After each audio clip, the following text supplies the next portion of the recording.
Today,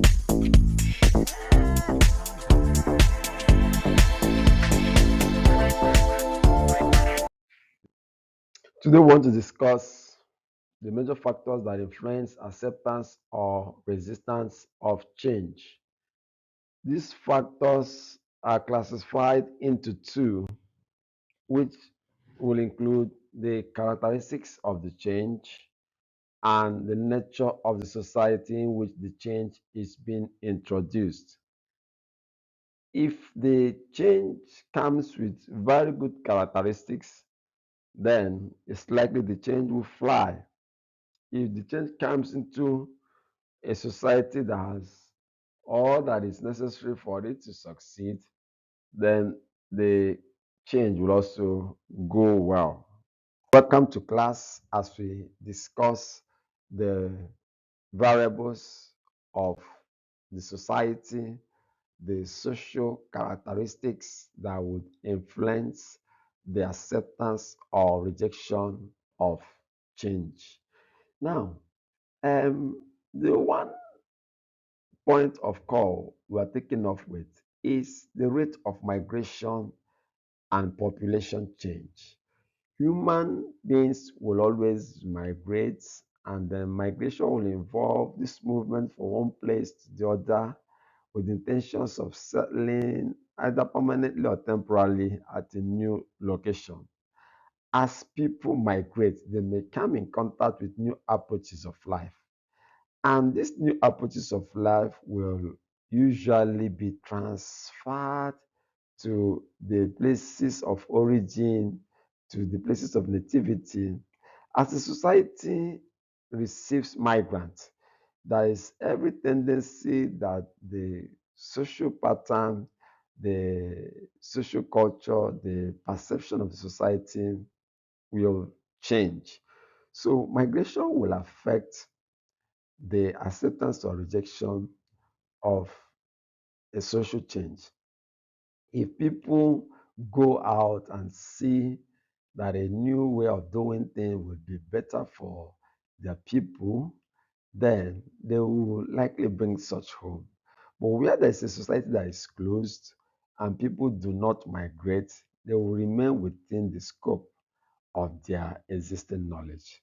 Next thing is physical environmental factors. That certain geographical changes sometimes will produce great change. Currently, we are discussing climate change, alterations in the patterns of climatic variables, including rain, sunshine, relative humidity, and the rest of them. Now, climate change is a physical and environmental factor, and it will affect the acceptance or rejection of social change. Storms, social erosion, earthquakes, floods, droughts may cause alterations in the equilibrium state of the population of a given settlement. Now, when this occurs, new technologies may be introduced to counter these changes. New technologies may be introduced, and as these new technologies are introduced, it will also affect the way the people may accept or reject the change. The extent of the changes in the environmental factors will affect the rate at which the innovation is accepted or rejected. We look at cultural changes, which are lower in immigration centers and higher in immigration centers. Culture and culture and structure of society can act as impediment towards change when certain values are highly cherished because people tend to resist change in their direction. What we're saying is that old conservative leaders will also change less rapidly than young reactionary leaders. So the kind of leaders you have and then the way they hold to the culture will affect the acceptance or rejection of innovation. The older ones will, at all moments, be reluctant to try new things, while the younger ones will always be ready to have a look or a trial at new ways of doing things. The next social characteristic is the occurrence of great men. Strong-willed and charismatic people who are leaders can enhance dramatic changes and in a very rapid manner. In a very rapid manner.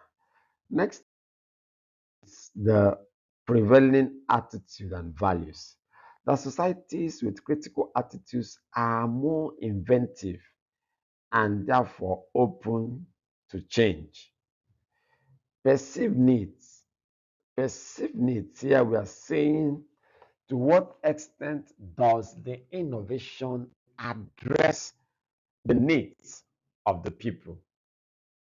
If you introduce a way of doing things in the society which does not have any bearing on the needs of the people, it will be difficult for them to accept such changes.